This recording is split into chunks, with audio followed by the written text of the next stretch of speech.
आइए, good morning प्यारे बच्चों। शुरुआत करते हैं आपके सिंटैक्स में ही एक बहुत इम्पॉर्टेंट टॉपिक की, जिसको हम जानेंगे किस नाम से? वर्ब के नाम से।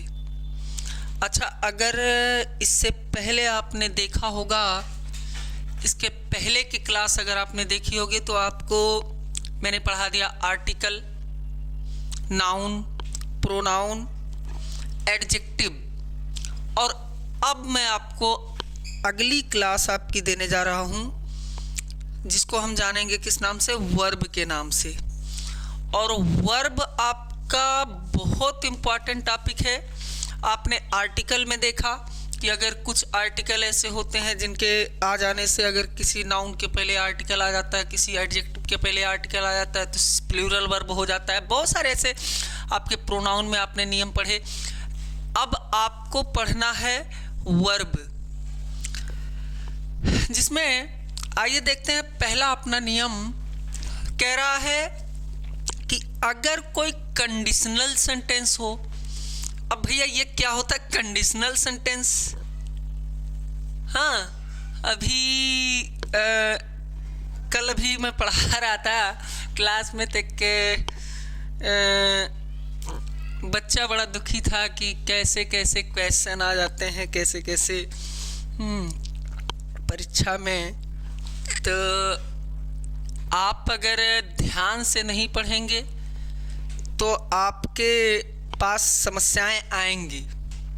आइए क्वेश्चन नंबर 1, आपका नियम नंबर 1 देखते हैं कि अगर कोई कंडीशनल सेंटेंस है जिसकी शुरुआत अगर इफ से हो या व्हेन से हो। अच्छा, आप देखते हैं, जैसे आपसे ऐसे हिंदी में अगर मैं कहूँ कि अगर वो यहाँ आएगा तो मैं उसे पढ़ाऊँगा, मतलब एक शर्त रखी जाए कि अगर ऐसा करेगा तो ऐसा करेंगे।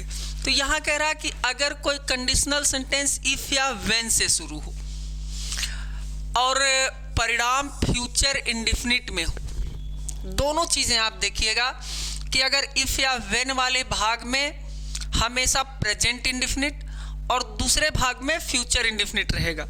हालांकि आपके कंडीशनल सेंटेंस 4 टाइप के होते हैं, लेकिन आपके जो क्वेश्चन पूछे गए हैं मैं उस क्वेश्चन की अभी बात कर रहा हूं। तो अगर इफ या व्हेन वाले भाग में आप प्रेजेंट इंडेफिनिट यानी मेन वर्ब में यस या ईएस देखिएगा, तो दूसरे वाले पार्ट में फ्यूचर इंडेफिनिट यानी शैल विल के साथ फर्स्ट फॉर्म लगाइएगा। और अगर इस पार्ट में आप शैल विल के साथ फर्स्ट फॉर्म लगा हुआ है तो इस पार्ट में प्रेजेंट इंडेफिनिट लगाइएगा, यस या ईएस लगाइएगा। अब यहाँ क्वेश्चन 2024 में ही पूछा गया, इफ ही विल कम, अगर वो आएगा, आई शैल टीच हिम, मैं उसे पढ़ाऊंगा। तो अगर पहले वाले भाग में क्या होना चाहिए? प्रेजेंट इंडेफिनिट होना चाहिए। कब?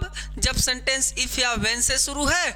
और दूसरे वाले भाग में फ्यूचर इंडेफिनिट होना चाहिए। तो फ्यूचर इंडेफिनिट शैल या विल के साथ टीच दिया है, सही है, लेकिन यहाँ आपका प्रेजेंट इंडेफिनिट यानी ही के साथ मेन वर्ब में यस या ईएस लगता है, तो कम का फर्स्ट फॉर्म में यस या ईएस लग जाएगा, तो हो जाएगा यहाँ comes. If he comes I shall teach him, अगर वो आएगा तो मैं उसे पढ़ाऊंगा। क्वेश्चन नंबर 2 देखते हैं। नियम नंबर 2 क्या कह रहा है कि अगर दो नाउन आर से जुड़े हूं, आइदर आर से जुड़े हूं या नाइदर नॉर से जुड़े हूं। अगर आप देख लीजिएगा or, either or, neither nor, तो इनके साथ हमेशा सिंगुलर वर्ब और सिंगुलर प्रोनाउन का यूज करिएगा। यहां देखो क्वेश्चन क्या दिया गया, कब पूछा गया? 2024 में। क्वेश्चन क्या था? Neither food nor water. देखो, एक फूड है एक वाटर है, लेकिन यहाँ किससे जुड़े हुए हैं? नाइदर नार से। अगर ये एंड से जुड़े होते तो प्लूरल हो जाता, लेकिन अगर आर से जुड़े हों, आइदर आर से जुड़े हों, नाइदर नार से जुड़े होंगे, तो क्या हो जाएगा? Singular verb. तो यहाँ देखो क्वेश्चन था neither food nor water were given, were था, यहाँ क्या हो जाएगा? Singular was. अब देखो क्वेश्चन नंबर अगला क्या कह रहा है आपका? अगला क्वेश्चन कह रहा है कि अगर आपका यहाँ कोई सेंटेंस है जिसमें कंजंक्शन के रूप में किसका, सिंस का यूज किया गया है। यहां समझिएगा, यदि सिंस के पहले भाग में पास्ट इंडेफिनिट टेंस का प्रयोग हो तो बाद में भी पास्ट इंडेफिनिट का यूज होता है, ये कह रहा है क्वेश्चन नियम। लेकिन इसको यूं समझिएगा मेरे बच्चों कि आपको करना कैसे है कि अगर आपका कोई सेंटेंस दिया हुआ है, अगर कोई सेंटेंस दिया हुआ है जिसमें बीच में सिंस या फार आया हुआ है, बीच में आने से मेरा तात्पर्य ये है मेरे भैया, बीच में आने से मेरा तात्पर्य ये है कि अगर कंजंक्शन के रूप में सिंस या फार आया है तो पहले भाग में अगर पास्ट इंडेफिनिट दिया है तो दूसरे भाग में भी पास्ट इंडेफिनिट रहेगा। अगर ये केवल सिंस की बात कर रहा, फार की बात भी नहीं कर रहा। और दूसरी बात आप ध्यान रखिएगा मेरे भैया कि दूसरी बात याद रखिएगा कि आपका यहां अगर सिंस आया है, अगर सिंस आया है तो उसके साथ समय देगा। अगर पास्ट परफेक्ट कॉन्टिन्यूअस या कोई भी परफेक्ट कॉन्टिन्यूअस देगा तो सिंस अगर आएगा तो उसमें क्या रहेगा, समय इसके बाद दिया रहेगा। यानी वो आपका समय बताने के लिए सिंस या फार का यूज होता है, लेकिन वो होता है किसी भी परफेक्ट कॉन्टिन्यूअस टेंस में। लेकिन जब सिंस का यूज कंजंक्शन के रूप में आप करिएगा तो पहले भाग में अगर पास्ट इंडेफिनिट आएगा, दूसरे वाले भाग में यूज कीजिएगा पास्ट इंडेफिनिट टेंस का। क्वेश्चन क्या था, 2 years passed, 2 साल बीत गए, since my father has died, मेरे पिता को मरे हुए 2 साल बीत गए। यह क्वेश्चन पूछा था, कब पूछा था, 2024 में। अभी के जो तीनों नियम 1, 2, 3, ये तीनों नियम जो है 2024 के पूछे गए क्वेश्चन से हैं। यहाँ देखिएगा 2 year passed, 2 साल बीत गए, since my father has died. मेरे भैया यहाँ देखो has died present perfect tense होता है। आप पास्ट इंडेफिनिट टेंस का यूज अगर पहले भाग में हुआ है तो दूसरे वाले भाग में भी करिएगा, और दूसरे वाले भाग में जब पास्ट इंडेफिनिट का यूज करेंगे तो मेन वर्ब की सेकेंड फॉर्म लग जाएगी और डाइड का सेकेंड फॉर्म डाइड ही होता है। इतनी बात मेरे ख्याल से आपको समझ में आई होगी। अब आगे बढ़ते हैं अगले नियम की तरफ। अगला नियम हमारा कह रहा है, चौथा नियम, यदि किसी सेंटेंस में एज इफ, इसकी भी कहानी अजीब है, एज इफ आया हो या एज दो आया हो तो इसके साथ हेल्पिंग वर्ब के रूप में हमेशा वर ही लगता है। अब ये भी काल्पनिक ही समझिए, कह रहा कि he treated me as if I was a king, 2023 में पूछा गया। वो मेरे साथ ऐसे व्यवहार करता है जैसे कि मैं कोई राजा हूं। ये पास्ट कंडीशनल सेंटेंस, मतलब ये आपके कंडीशनल सेंटेंस की तरह ही बिहेव करता है। और अगर एज इफ एज दो आएगा तो आप क्या करिएगा, हमेशा वर का यूज करिएगा। तो यहां पर लगा दीजिएगा वर, मेरे साथ ऐसे बिहेव करता है, ऐसे व्यवहार करता है जैसे कि मैं कोई राजा हूं। अब देखिएगा क्वेश्चन नंबर 5 आपका पूछा गया, यदि किसी सेंटेंस में कहीं पर ए लार्ज नंबर ऑफ हो, ए ग्रेट नंबर ऑफ हो, और अगर इसका प्रयोग, इसके साथ सिंगुलर वर्ब का प्रयोग होता है। यहां देखिएगा there is a large number of girls. अच्छा, यहां अगर संख्या के लिए यूज करना है, अगर कहीं पर प्रीपोजिशन यूज किया गया है तो उसके पहले वाले नाउन के अनुसार वर्ब का यूज करिएगा। तो there is a large number of girls, तो नंबर माने संख्या, कोई निश्चित संख्या होगी, इसलिए इसके साथ सिंगुलर वर्ब लगता है। देयर इज लग जाएगा, देयर एम नहीं, यहाँ नंबर के साथ लगेगा आपका वर्ब, तो इसके साथ सिंगुलर वर्ब लगता है। अब यहाँ एक कहानी याद रखिएगा, बहुत इंपॉर्टेंट आपकी क्वेश्चन, इसमें बहुत सारे पूछ लिए जाते हैं कभी कभी, आपके लिए बहुत सारा ये आगे भी काम आने वाला नियम है कि अगर किसी सेंटेंस में लीस्ट का यूज करें, LEST लीस्ट, जिसकी हिंदी होता है, इसका मतलब होता है ताकि कहीं ऐसा ना हो कि, कहीं ऐसा ना हो कि। चेतावनी देने के लिए यूज किया जाता है लीस्ट का, ताकि कहीं ऐसा ना हो कि। यदि किसी सेंटेंस में लीस्ट का यूज हो तो इसके साथ हमेशा हेल्पिंग वर्ब क्या लगता है, शुड लगता है। इनकी अपनी कहानी है, ये अपने साथ हमेशा हेल्पिंग वर्ब के रूप में शुड लेंगे।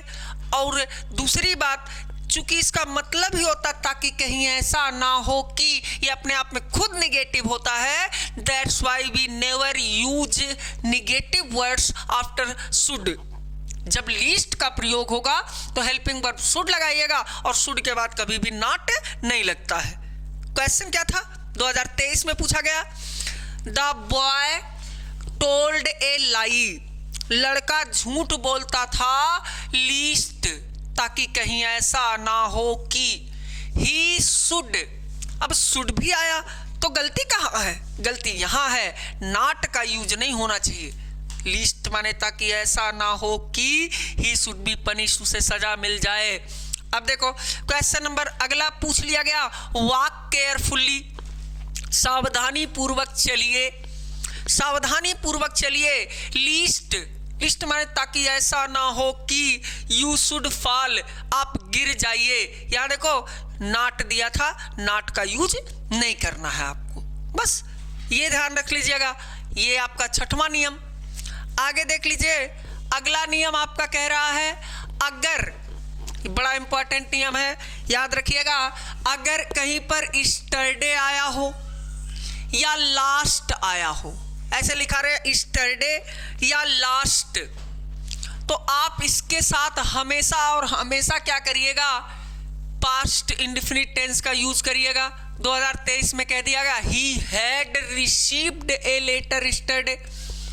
देखो स्टरडे आया, टेंस कौन सा दिया है, पास्ट परफेक्ट। नियम आपका क्या कह रहा है, स्टरडे और लास्ट आएगा तो पास्ट इंडेफिनिट का ही यूज करिएगा। तो लगा दो past indefinite, second form received हो जाएगा। अगला देखो क्वेश्चन पूछा, I have written this letter last evening. 2016 में पिछली शाम को मैंने ये चिट्ठी लिखी, आई हैव रिटन, तो भैया सेकेंड फॉर्म यूज कर दीजिएगा। राइट का सेकेंड फॉर्म रोट होता है। अगर तीसरे क्वेश्चन की बात करें, he has gone to Mumbai yesterday, भैया स्टरडे आया तो पास्ट इंडेफिनिट यूज करिएगा, वेंट का सेकेंड फॉर्म का यूज करिएगा, कोई प्रेजेंट परफेक्ट, कोई पास्ट परफेक्ट टेंस यूज नहीं होगा। नियम नंबर 8 क्या कह रहा है, इसकी कहानी क्या है कि अगर आफ्टर का प्रयोग किया गया हो कंजंक्शन के रूप में, तो इसके पहले पास्ट इंडेफिनिट और बाद में पास्ट परफेक्ट। ये भैया देखो दो चीजें हैं, एक आफ्टर और बिफोर। हाँ, कब पास्ट परफेक्ट और फ्यूचर परफेक्ट में यूज किए जाते हैं आफ्टर और बिफोर। यहां आफ्टर को यहां समझा देते हैं। क्वेश्चन क्या है, द मैन डिसअपियर्ड, आदमी गायब हो गए, after he has committed A murder, कत्ल करने के बाद, मतलब किसी का खून करने के बाद आदमी गायब हो गया। मैन होना चाहिए, मैन डिसअपियर्ड, आदमी गायब हो गया, आफ्टर ही हैज कमिटेड। नियम क्या कह रहा है, आफ्टर का प्रयोग होगा तो पहले पास्ट इंडेफिनिट दिया है, ये तो सही है, और बाद में पास्ट परफेक्ट होना चाहिए, तो यहां हैज का है रहेगा, यूज होगा हैड का। अच्छा, अगर बिफोर आएगा, यहां यही समझ लीजिए, अगर बिफोर आएगा तो आप क्या करिएगा, पहले लगा दीजिएगा पास्ट परफेक्ट, यहां पास्ट परफेक्ट, और बाद में पास्ट इंडेफिनिट, बाद में पास्ट इंडेफिनिट। भैया मेरे, बिफोर से पहले पास्ट परफेक्ट किस टेंस में, पास्ट परफेक्ट टेंस में, और आफ्टर के आफ्टर पास्ट परफेक्ट, बिफोर के बिफोर और आफ्टर के आफ्टर पास्ट परफेक्ट टेंस। अच्छा, नियम नंबर 9 आपका क्या कह रहा है, इनका कहना है कि जो एक वर्ड होता है वेजेज, इसको दो अर्थ में यूज किया जाता है। दो अर्थ में कौन कौन, एक तो इसका पाप के अर्थ में, कहने का मतलब सीधा सीधा ये है मेरे भैया, इसके बाद सिन दिया रहेगा, पाप। और अगर सिन दिया रहेगा तो we have to use singular verb. बस यही पूछा है 2020 में, wages of sin are death. हाँ, ये पूछा था, wages of sin are death. हाँ, मौत, पाप की कमाई मौत होती है। तो अगर सिन के अर्थ में वेजेज का यूज किया गया है तो यहां पर आप क्या करिएगा, सिंगुलर वर्ब का यूज कीजिएगा, तो यहां इज हो जाएगा। बात समझ में आ गई? आगे देख लेते हैं आपका नियम नंबर 10। भैया देखो, आपने पढ़ा होगा नरेशन, और नरेशन में यहां मैंने बताया अगर ये नियम क्या है, past perfect tense, past tense में अगर रिपोर्टिंग वर्ब दिया हो। रिपोर्टिंग वर्ब पास्ट टेंस में कब होता है, जब हम सेड लिखा हो, आस्क्ड लिखा हो, टोल्ड लिखा हो, ऐसा लिखा हो तो आपका रिपोर्टिंग वर्ब पास्ट टेंस में। और अगर रिपोर्टिंग वर्ब पास्ट टेंस में है तो रिपोर्टेड स्पीच भी पास्ट टेंस में रहेगा। यही है, When he awoke, जब वो जागा, he asked, उसने पूछा, where I am, मैं कहाँ हूँ। पहले यहाँ दो चीजें समझिएगा। पहली बात तो जब ये सब्जेक्ट आपका यहाँ ही से शुरुआत है तो he asked where I am। जब आपका रिपोर्टेड स्पीच पास्ट टेंस में होगा तो इनडायरेक्ट नरेशन होगा, और इनडायरेक्ट नरेशन में हम क्या करते हैं, आपका प्रोनाउन जो है इसको बदल देते हैं। ये फर्स्ट पर्सन है, फर्स्ट पर्सन सब्जेक्ट के अनुसार बदल जाएगा तो यहाँ ही हो जाएगा, और यहाँ पास्ट टेंस में वाज होगा। इतना बात समझ में आ जाएगी। फिर इसके बाद देखो भैया, अगर जानिएगा, ये इफ या व्हेन वाला फिर से आ गया कहानी। इफ या व्हेन से अगर कोई सेंटेंस शुरू हो और इससे झूठी कल्पना।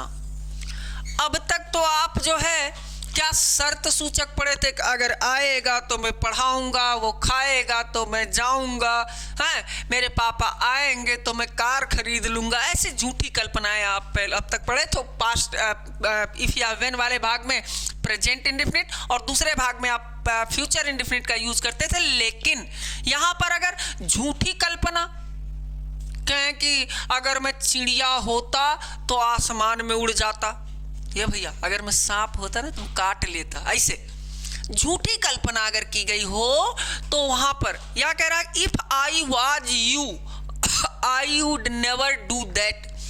अगर मैं तुम होता, कितनी भी कोशिश मैं कर लूं, मैं तुम तो नहीं हो सकता। अगर मैं तुम होता तो झूठी कल्पना है, तो यहां क्या कर देंगे, हमेशा इफ या व्हेन वाले भाग में क्या लगाते हैं, वर लगा देते हैं।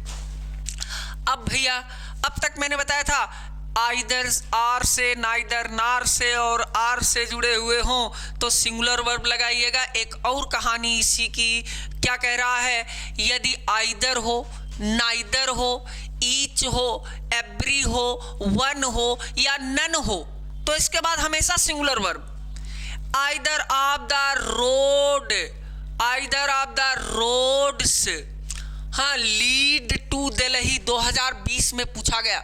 इसको समझने के लिए थोड़ा सा दिमाग लगाने की आपको जरूरत पड़ेगी।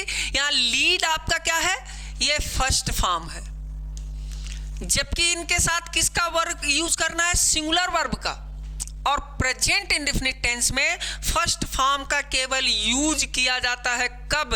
कब यूज किया जाता है, जब आपका सब्जेक्ट कोई सिंगुलर नाउन हो या ही, सी, इट या कोई एक वचन का नाउन होगा, तब आप यूज करिएगा किसका, मेन वर्ब में यस या ईएस का। और आपको अगर सिंगुलर वर्ब यूज करना है तो यहां मेन वर्ब में यस या ईएस लग जाएगा, लीड में नहीं, लीड्स हो जाएगा। अब ऐसे क्वेश्चन देखो पूछ लिएगा, neither of them tell a lie.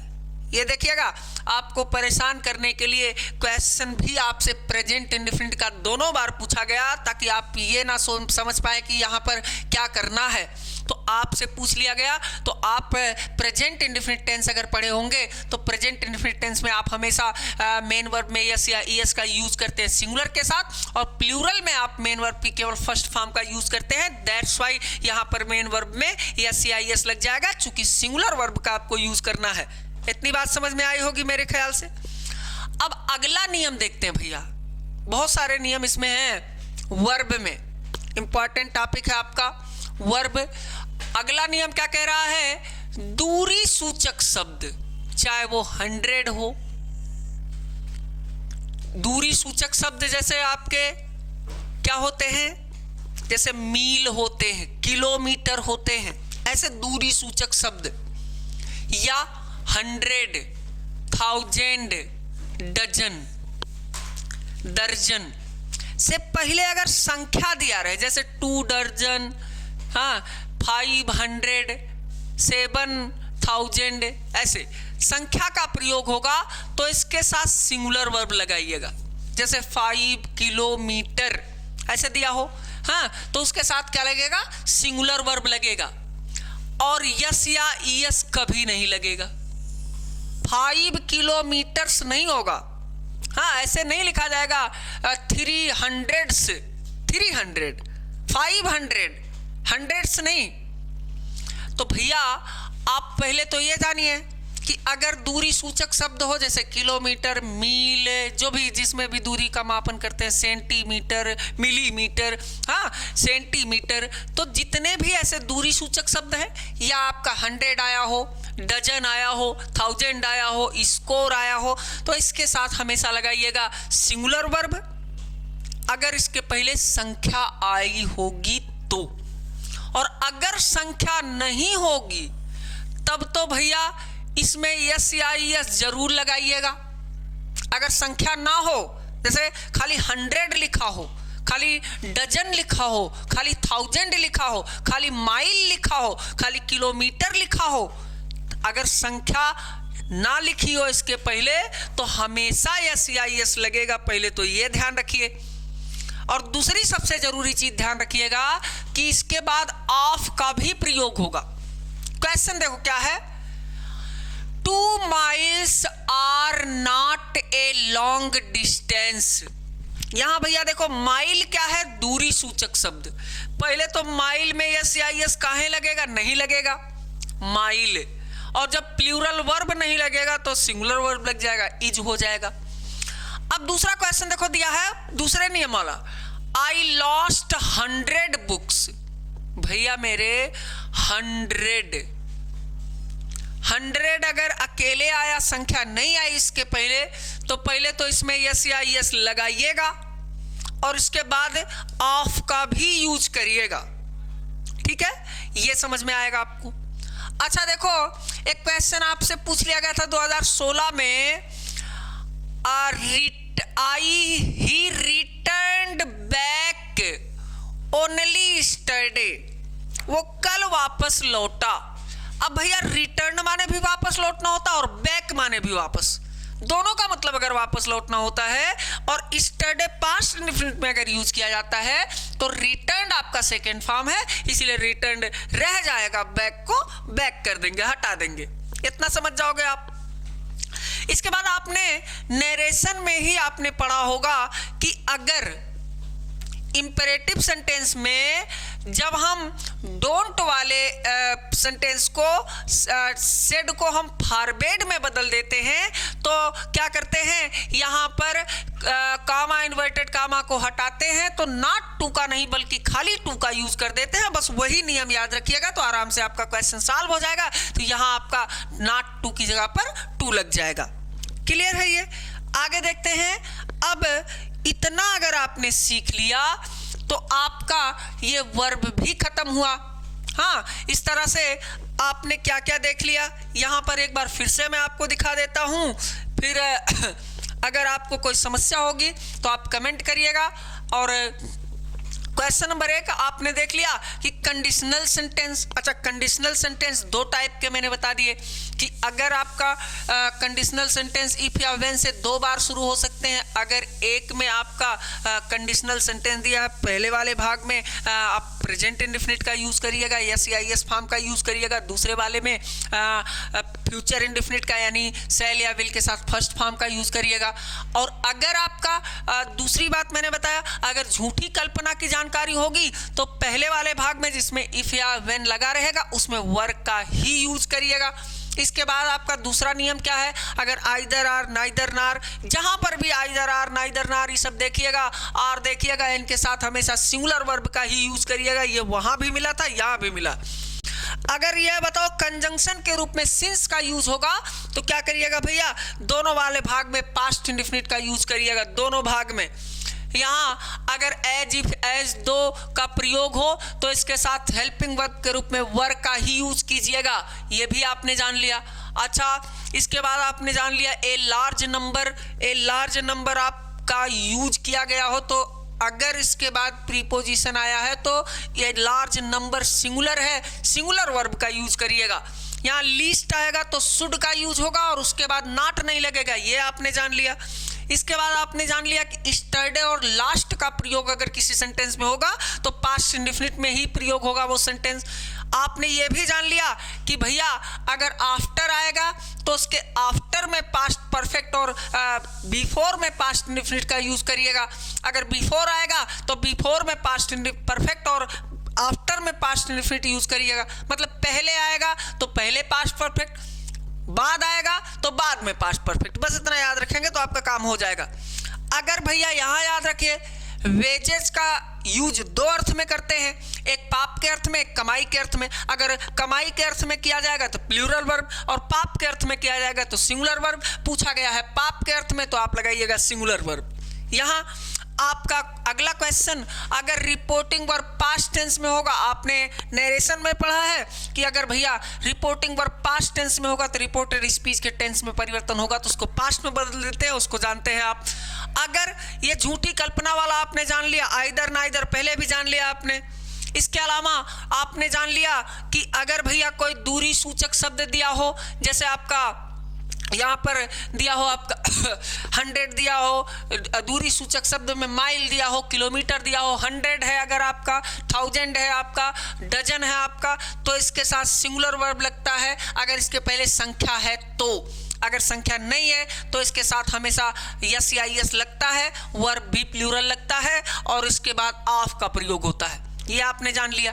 Return और बैक दोनों का अर्थ सेम होता है और पास्ट इंडेफिनिट में चूंकि सेकंड फॉर्म का यूज किया जाता है तो रिटर्न आपका सेकंड फॉर्म रिटर्न रह जाएगा, ये आपने जान लिया। इसके अलावा आपने जान लिया कि फॉरवर्ड का प्रयोग हो तो नॉट टू का नहीं बल्कि टू का यूज होता है। और अगर इतने नियम आपने जान लिए तो आपको वर्ब में कहीं से भी कोई दिक्कत नहीं होगी। और अगर आपने इस पूरी वीडियो को देखा है अब तक और आपको ये क्लास समझ में आई है तो कृपया चैनल को लाइक कीजिएगा, शेयर कीजिएगा, सब्सक्राइब कीजिएगा, अपने दोस्तों तक पहुंचाइएगा। आज के लिए बस इतना ही, धन्यवाद।